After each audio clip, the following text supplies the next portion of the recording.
Para sahabat Hadrat Masih Maud alaihissalam banyak menyaksikan dan mengalami pengabulan doa Hadrat Masih Maud alaihissalam. Abdul Karim, seorang anak laki-laki dari Hyderabad, Deccan, datang ke Qadian untuk menempuh pendidikan. Ia menderita rabies setelah digigit anjing gila. Pasteur Center adalah rumah sakit pengobatan rabies yang terkenal di Kasoli, 300 km jaraknya dari Qadian, di mana sekitar 20.000 pasien rabies dirawat setiap tahun. Meskipun telah didiagnosa dan diobati di sana, gejala penyakit tetap muncul pada diri Abdul Karim. Lalu Pasteur Center kembali dihubungi untuk pengobatan, maka diterima jawaban yang berbunyi, "Maaf, tidak ada yang bisa dilakukan untuk Abdul Karim." Sains duniawi telah memberikan jawaban, tetapi Hadrat Masih Maud alaihissalam bersabda, "Kemudian hatiku sangat gelisah dan bersimpati terhadapnya."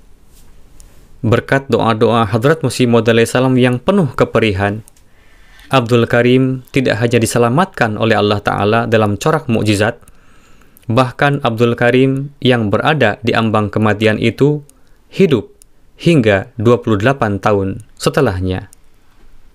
Sebagai dokter, saya diberikan taufik oleh Allah Ta'ala untuk merawat lebih dari 25.000 pasien penyakit menular.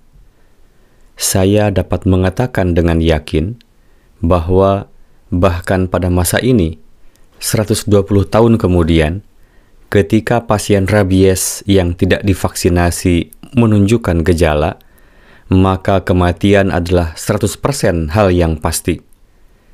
Ketika para sahabat menyaksikan mukjizat kesembuhan Abdul Karim, apakah mereka membutuhkan argumen lain tentang keberadaan Tuhan? Jika ini adalah satu-satunya peristiwa, orang mungkin bisa mengatakan bahwa ini hanyalah kebetulan. Tetapi dalam buku Hakikatul Wahyi saja, Hadrat Masih Maud alaihissalam telah mencatat lebih dari 200 tanda. Beliau alaihissalam mengajukan sebuah tantangan luar biasa berkenaan dengan hal ini dengan bersabda, "Dan jika ada seorang yang dengan licik dan lancang melawanku dalam mukjizat ini, dan perlawanan ini dilakukan dalam corak sebagai berikut, misalnya, sebanyak 20 orang sakit diserahkan kepadaku, dan 20 orang diserahkan kepadanya dengan cara diundi, maka Allah Ta'ala secara jelas akan memberikan lebih banyak kesembuhan kepada orang-orang sakit yang diserahkan kepadaku dibandingkan dengan yang diserahkan kepada pihak kedua. Dan ini akan menjadi mukjizat yang sangat mencolok." Di sini, Hadrat Masih Maud alaihissalam telah membawa pengabulan doa melalui tahapan yang persis sama dengan yang dilakukan oleh ilmu kedokteran saat ini ketika melakukan pengujian obat baru, yakni pengacakan, pengukuran hasil, analisis statistik.